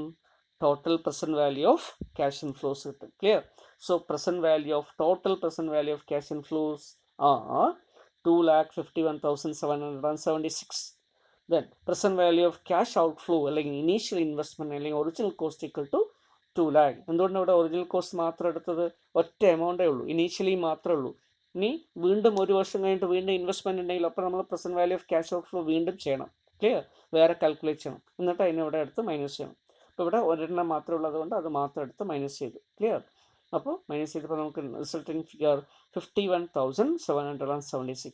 So this is net present value. Clear, as NPV is positive we can recommend for investing in the project invest ചെയ്യാൻ നമുക്ക് റെക്കമെൻഡ് ചെയ്യാം. എന്താ കാരണം? Because the net present value obtain is A positive one. എന്താ അതിൻ്റെ അർത്ഥം? Clear, invest ചെയ്തിരിക്കുന്ന 2 ലക്ഷം രൂപ ക്ലിയർ നമ്മൾ പ്രതീക്ഷിക്കുന്ന റേറ്റ് ഓഫ് റിട്ടേൺ ആയിട്ടുള്ള 10% കഴിച്ചിട്ട് പുറമെ 51,776 രൂപയുടെ എക്സ്ട്രാ ബെനിഫിറ്റ് ക്ലിയർ നമുക്ക് കിട്ടും. ഓക്കെ, ഇങ്ങനെ എക്സ്ട്രാ നെറ്റാണ് അല്ലെങ്കിൽ എക്സ്ട്രാ വർത്തായിരിക്കും നമുക്ക് കിട്ടുക. അപ്പോൾ നമ്മുടെ വർത്ത് 2 ലക്ഷം രൂപ അല്ലേ 5 വർഷം കഴിയുമ്പോൾ ക്ലിയർ 51,776 രൂപയായിട്ട് കൂടും. അത്രയും വർദ്ധിക്കാനുള്ള സാധ്യതയുണ്ട്. ക്ലിയർ, ഏത് കഴിച്ചിട്ട്? നമുക്ക് ആവശ്യമുള്ള റിട്ടേണും കൂടെ കഴിച്ചിട്ട്. Clear, even after deducting, clear, even after consuming our minimum rate of return, this project will yield an extra benefit to the capital to the extent of 51,776. Clear, അതുകൊണ്ടാണ് നെറ്റ് പ്രസൻറ്റ് വാല്യൂ എന്ന് പറയുന്നത്. Clear, present വാല്യൂവിൻ്റെ net ആയിട്ട് വരുന്നു. Okay, net present worth എന്ന് കൂടെ പറയുന്നത്. Okay, ഇതാണ് ഇത്രയും വാല്യൂ അഡീഷൻ നമ്മുടെ ഇൻവെസ്റ്റ്മെൻറ്റിൽ ചേരുന്നുണ്ട്. ഇതിനെ നമുക്ക് അക്സെപ്റ്റ് ചെയ്യാം. ഈ മെത്തേഡിന് അഡ്വാൻറ്റേജസും ഉണ്ട് ഡിസഡ്വാൻറ്റേജസും ഉണ്ട്. Clear, so what are the advantages of net present value method? Okay, so the advantage of net present value methods of evaluating investment proposals are as follows. Number 1, clear, it recognizes the time value of money. ഒരു പ്രത്യേക ഈ method modern method ആയതുകൊണ്ട് time value consider ചെയ്യുന്നു.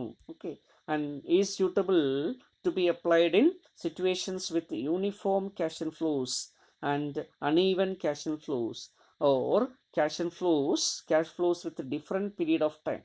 ഇങ്ങനെയൊക്കെ വരുന്ന പ്രോജക്റ്റുകൾക്ക് ഇത് suitable ആണ്. NPV അപ്പോൾ ഏറ്റവും സ്യൂട്ടബിൾ ആയിട്ടുള്ള ഏരിയ എവിടേക്കാണ്? യൂണിഫോം ആയിട്ടുള്ള ക്യാഷ് ഇൻഫ്ലോ ഉണ്ടെങ്കിലോ? ക്ലിയർ, അതുപോലെ തന്നെ അണീവൻ ആയിട്ടുള്ള യൂണിഫോം അല്ലാത്ത ക്യാഷ് ഇൻഫ്ലോസ് വരുമ്പോഴോ അല്ലെങ്കിൽ ഡിഫറെൻറ്റ് പീരീഡ്സിലുള്ള ക്യാഷ് ഇൻഫ്ലോസ് വരുന്ന പ്രോജക്റ്റുകൾ വരുമ്പോഴോ ഒക്കെ നമുക്ക് എന്ത് ചെയ്യാൻ പറ്റും, ഈ മെത്തേഡ് ഉപയോഗിച്ച് ചെയ്യാം. ടൈം വാല്യൂ കൺസിഡർ ചെയ്യുന്നു. അതുകൊണ്ട് ടൈം അഡ്ജസ്റ്റഡ് ആയിട്ടുള്ള ഒരു അല്ലേ റിസൾട്ടാണ് ഇവിടെ കിട്ടുന്നത്. നെറ്റ് പ്രസൻറ്റ് വാല്യൂ ആണ് കിട്ടുന്നത്. Then it takes into account the entire earnings over the entire life of a project. ഒരു പ്രോജക്റ്റിന് എൻറ്റയർ ലൈഫിലുള്ള ഏർണിങ്സും ഇവിടെ എടുക്കുന്നു, അല്ലേ, ടോട്ടലും എടുക്കുന്നു. ക്ലിയർ? അപ്പോൾ അതുകൊണ്ട് തന്നെ true profitability of the firm നമുക്ക് എന്ത് ചെയ്യാൻ പറ്റും, അസർട്ടൈൻ ചെയ്യാൻ പറ്റും. Clear? Net benefit from investment അതാണ് നമ്മളിവിടെ കാൽക്കുലേറ്റ് ചെയ്യുന്നത്. അതുകൊണ്ട് ടോട്ടൽ കവറേജ് ഉണ്ടാവും. It takes into consideration the objective of maximum profitability. എന്താ കാരണം, ഹയസ്റ്റ് NPV ഉള്ളതാണ് നമ്മൾ സെലക്ട് ചെയ്യുക. അതിൻ്റെ അർത്ഥം എന്താ, ഹയസ്റ്റ് ആയിട്ട് നമ്മുടെ നെറ്റ് വർത്ത് കൂടും, അല്ലേ, അത്രയും വാല്യൂ നമ്മുടെ കൂടുന്നു എന്നർത്ഥം. ക്ലിയർ? ഇപ്പോൾ ഇവിടെ ഈ പ്രോജക്റ്റിന് വന്നിട്ട് 51,776 അല്ലേ. ഇനി വേറൊരു പ്രോജക്റ്റിന് 62,000 രൂപ കിട്ടുമെന്ന് വിചാരിക്കുക. എൻ്റെ അർത്ഥം എന്താ, ആ പ്രോജക്റ്റിൽ 2 ലക്ഷം രൂപ നമ്മൾ ഇൻവെസ്റ്റ് ചെയ്ത് 5 വർഷം കഴിയുമ്പോൾ എക്സ്ട്രാ 62,000 കിട്ടും. അപ്പോൾ ഇങ്ങനെ ക്ലിയർ, മാക്സിമം പ്രോഫിറ്റബിലിറ്റിയുടെ അടിസ്ഥാനത്തിലാണ് ഈ പ്രോജക്റ്റ് സെലക്ട് ചെയ്യപ്പെടുക. അതുകൊണ്ട് ഇതെന്ത് ചെയ്യുന്നു, ഇത് ഒരു അഡ്വാൻറ്റേജ് ആയിട്ട് പറയാം. ഓക്കെ. ദെൻ പക്ഷേങ്കിലും കുറച്ചുകൂടെ ലിമിറ്റേഷൻസ്, ഡിസഡ്വാൻറ്റേജസ് ഇതിനുണ്ട്. എന്തൊക്കെയാണ് പ്രധാനമായിട്ടുള്ള disadvantage? So as compare to the traditional method, net present value method is difficult to understand and it is clear difficult to operate, അല്ലേ. കാൽക്കുലേറ്റ് ചെയ്യാനും അണ്ടർസ്റ്റാൻഡ് ചെയ്യാനും കുറച്ച് ഡിഫിക്കൽട്ടി ഉണ്ട്, അല്ലേ. ഇവിടെ പ്രസൻറ്റ് വാല്യൂയിലേക്ക് കൺവേർട്ട് ചെയ്യണം, പ്രസൻറ്റ് വാല്യൂ ഫാക്ടർ അല്ലെങ്കിൽ ഡിസ്കൗണ്ടിങ് ചെയ്യണം, അല്ലേ. ക്യാഷ് ഇൻഫ്ലോസിൻ്റെ ടൈം അഡ്ജസ്റ്റ് ചെയ്തിട്ട് വാല്യൂ കാൽക്കുലേറ്റ് ചെയ്യണം. ഇങ്ങനെയൊക്കെ വരുമ്പോൾ കുറച്ചുകൂടെ ഡിഫിക്കൽട്ടാണ്. ഏതുമായിട്ട് കമ്പയർ ചെയ്യുമ്പോൾ, ട്രഡീഷണൽ മെത്തേഡുമായിട്ട് കമ്പയർ ചെയ്യും. Then it may not give a good result while comparing projects with unequal lifes. Clear? Unequal lifes ഉള്ള ഒരു പ്രോജക്റ്റ്. എന്താ അൺഈക്വൽ ലൈഫ്? ഒരു പ്രോജക്റ്റിന് 5 വർഷം, വേറൊരു പ്രോജക്റ്റിൻ്റെ ഇയർ 20 വർഷം. ഇങ്ങനെ അൺഈക്വൽ എക്കണോമിക് ലൈഫ്, എസ്റ്റിമേറ്റഡ് ലൈഫുള്ള പ്രോജക്റ്റ് ആണെങ്കിൽ അങ്ങനെയുള്ള പ്രോജക്റ്റുകളിൽ കമ്പയർ ചെയ്യുമ്പോൾ നമ്മൾ എന്ത് ചെയ്യുന്നു, ചിലപ്പോൾ ഈ മെത്തേഡ് റോങ് ആയിട്ടുള്ള ആൻസർ വരും. എന്താ കാരണം, സേ ഫോർ എക്സാമ്പിൾ 5 വർഷമുള്ള ഒരു പ്രോജക്റ്റിന് നമുക്ക് റിട്ടേൺ കിട്ടുന്നതിന് ഓക്കെ നെറ്റ് പ്രസൻറ്റ് വാല്യൂ എന്ന് പറയുന്നത് പോസിറ്റീവ് 8,000 ആണെന്ന് വിചാരിക്കുക. ക്ലിയർ? ഓക്കെ. 5 വർഷം കൊണ്ട് ഒരേ ഇൻവെസ്റ്റ്മെൻ്റ് ആണ് രണ്ടും. ക്ലിയർ? 1 lakh റുപ്പീ നമ്മൾ ഇൻവെസ്റ്റ് ചെയ്യുന്നു, 5 വർഷം കൊണ്ട് കഴിയുമ്പോൾ നമുക്ക് 8,000 രൂപ കൂടുതൽ കിട്ടും. ഇവിടെ 20 വർഷത്തേക്ക് നമുക്ക് കിട്ടും. ക്ലിയർ? പക്ഷേ കിട്ടുന്ന വാല്യൂ എന്ന് പറഞ്ഞാൽ 10,000 രൂപയാണെന്ന് വിചാരിക്കുക. നമ്മൾ ഏത് പ്രോജക്റ്റിന് സെലക്ട് ചെയ്യും, അല്ലേ? 10,000 രൂപ നെറ്റ് പ്രസൻറ്റ് വാല്യൂ കിട്ടുന്നുണ്ട് എന്നിട്ട് ഇത് സെലക്ട് ചെയ്യും. കാരണം അല്ലേ NPV കൂടുതലാണെന്ന് അർത്ഥം. ക്ലിയർ? പക്ഷെ ഇവിടെ ആക്ച്വലി നോക്കൂ, 1 ലക്ഷം രൂപ ഇൻവെസ്റ്റ് ചെയ്തിട്ടുള്ള 2 പ്രോജക്റ്റിലും അല്ലേ, ഒന്നാമത്തെ പ്രോജക്റ്റിൽ 5 വർഷം കൊണ്ട് തന്നെ നമ്മൾ നിക്ഷേപിച്ച പൈസയും തിരിച്ച് കിട്ടും, 8,000 രൂപ കൂടുതൽ കിട്ടും. ക്ലിയർ? പക്ഷെ ഇവിടെയാണെങ്കിലോ 20 വർഷം കഴിഞ്ഞിട്ടേ നമുക്ക് പൈസ മുഴുവൻ തിരിച്ചും കിട്ടുള്ളൂ, 10,000 രൂപ കൂടുതലും കിട്ടുള്ളൂ. ക്ലിയർ? അപ്പോൾ ഏതാണ് നല്ലത്? ഈ കേസിൽ A ആയിരിക്കും നല്ലത്. പക്ഷെ നമ്മൾ NPV വെച്ചിട്ട് നമ്മൾ ക്രൈറ്റീരിയ വെച്ച് നോക്കുകയാണെങ്കിൽ B പ്രോജക്റ്റിനെ ആയിരിക്കും നമ്മൾ സെലക്ട് ചെയ്യുക. ക്ലിയർ? ഇങ്ങനൊരു പ്രോബ്ലം ഇതിൽ വരാൻ സാധ്യതയുണ്ട്. ക്ലിയർ? അപ്പോൾ അൺഈക്വൽ ലൈഫ്സ് വരുന്ന പ്രോജക്റ്റുകൾ കമ്പയർ ചെയ്യുമ്പോൾ clear net present value method അത്രത്തോളം ശരിയല്ലാതെ വരാം. Clear? So in the same way as above, it may not give good results while comparing projects with unequal investment of funds. അതുപോലെ തന്നെ unequal investment of ഫണ്ട്സിനെ compare ചെയ്യുന്ന ഒരു കേസസിലും ഇത് suitable അല്ല. Say for example എയും B 2 project ഉണ്ടെന്ന് വിചാരിക്കുക. Clear?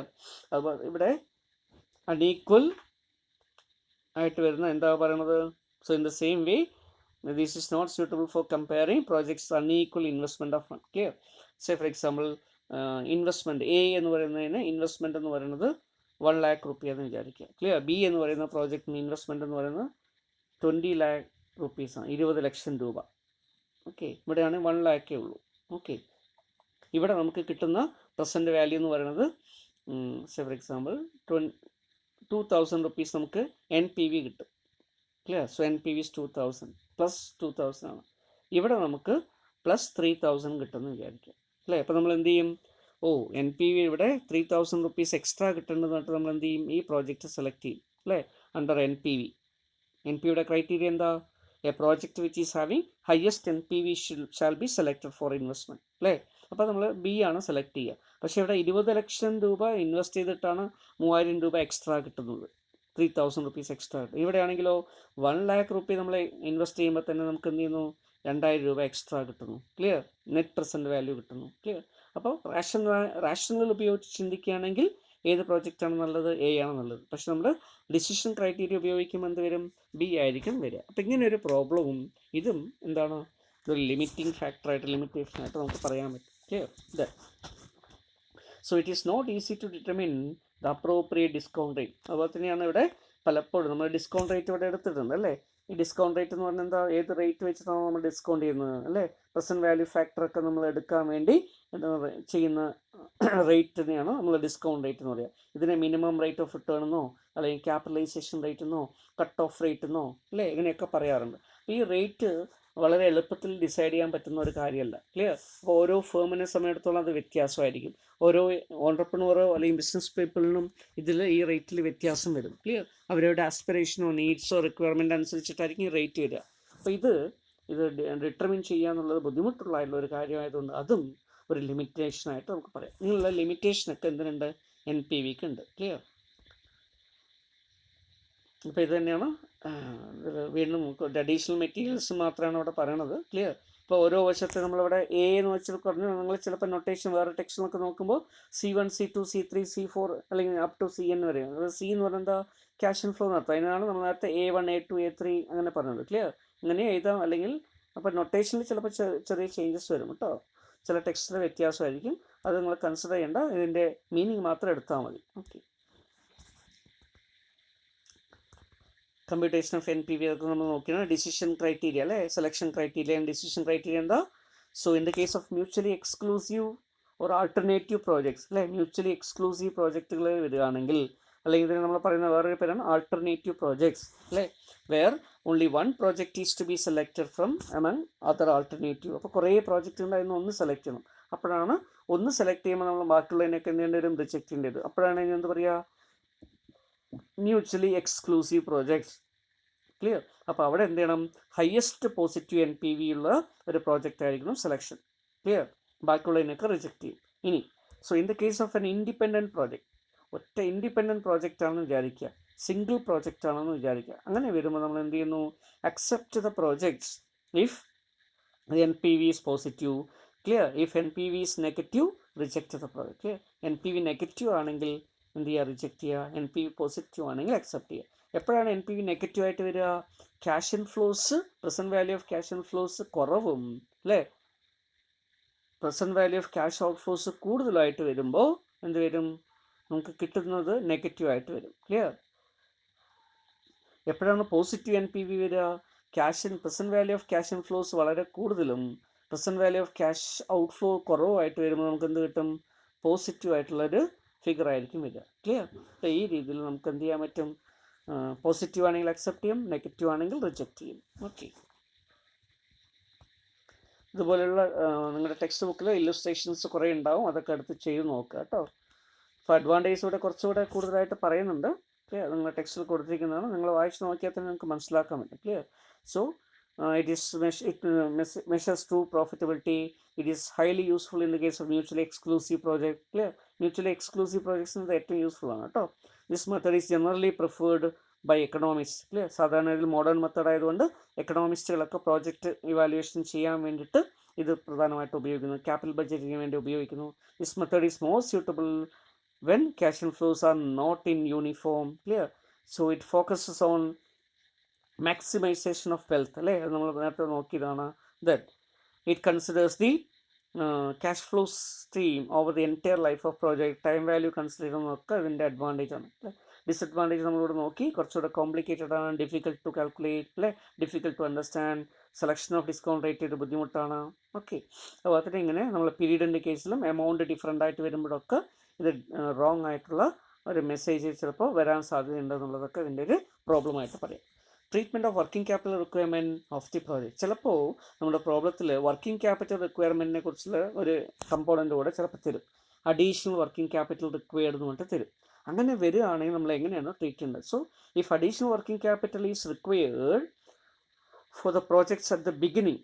Clear? നമ്മുടെ പ്രോജക്റ്റിൻ്റെ ബിഗിനിങ്ങിൽ തന്നെ അഡീഷണൽ വർക്കിംഗ് ക്യാപിറ്റൽ വേണ്ടി വരികയാണെങ്കിൽ it should be just added to the initial investment. Clear? 0 പീരീഡിലാണ് നമുക്ക് വർക്കിംഗ് ക്യാപിറ്റലും വേണ്ടി വരിക.